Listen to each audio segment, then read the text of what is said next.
On Thursday, 6th of May, people in Hollingdean and Stanmer ward can vote in a by-election for a new ward councillor. I am local democracy reporter Sarah Booker-Lewis, and I am putting questions from the public to Conservative candidate Emma Dawson-Bowling, also known as Dr. Emma Hogan. So why do you want to be a city councillor for Hollingdean and Stanmer? I would like to protect the urban fringe in Hollingdean and Stanmer from development. 1,002 residents who signed a petition opposing development of Hollingdean Lane were ignored by their Labour Green councillors who voted against them.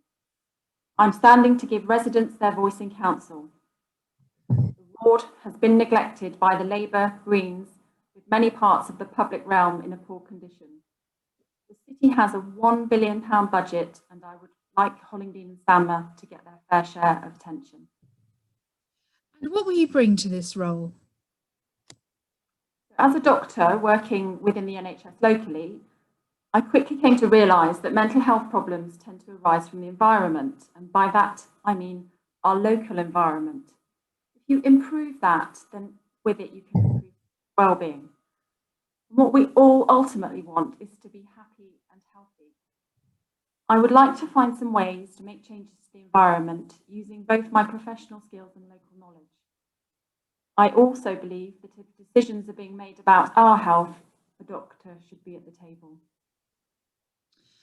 And what understanding do you have of the struggles children, young people and adults and their families face because they have additional needs or a disability?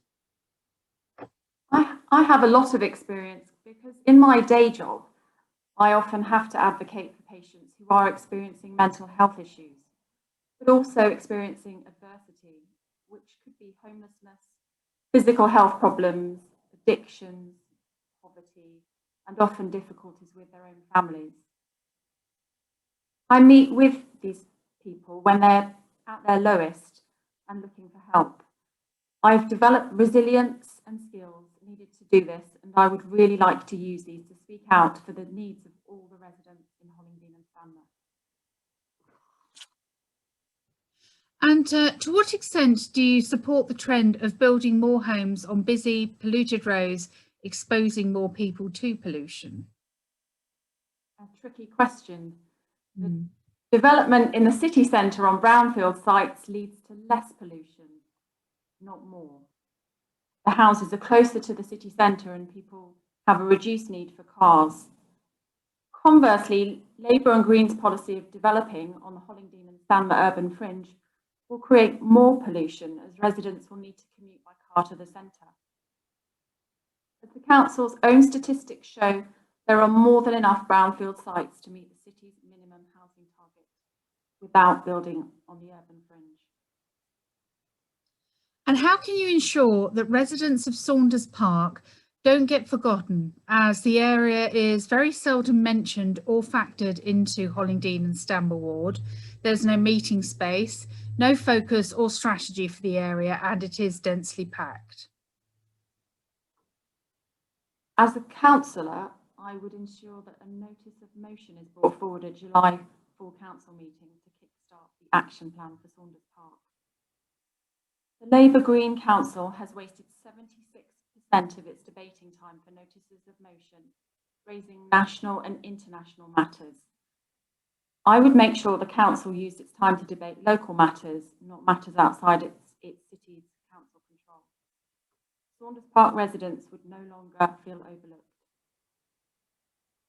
And how do you think a park and ride scheme, as suggested by the Climate Assembly, could be implemented in Brighton and Hove?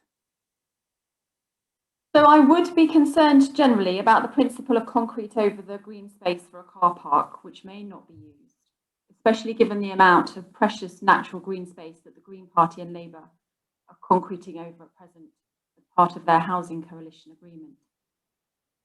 Any park and ride scheme must not impact on the urban fringe in Hollingdean and Stanmer, and I would fight to make sure this green space is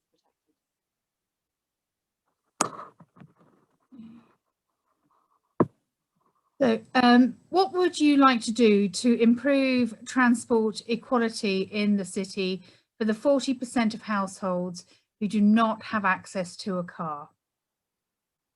So the Labour Green approach of penalising car use is not the way to increase transport quality. Under the Labour Green Council, we've seen car parking permits rise and parking charges introduced in parks just like Stanmer. But this only serves to hurt the local residents. The cycle lanes introduced along Madeira Drive and the A259 also discriminated against those with a disability. It's only an integrated transport planning will help transport equity, and that includes the place for car drivers in the city. Our playgrounds are dated and some of the equipment is broken. How will you champion improving play areas for our children?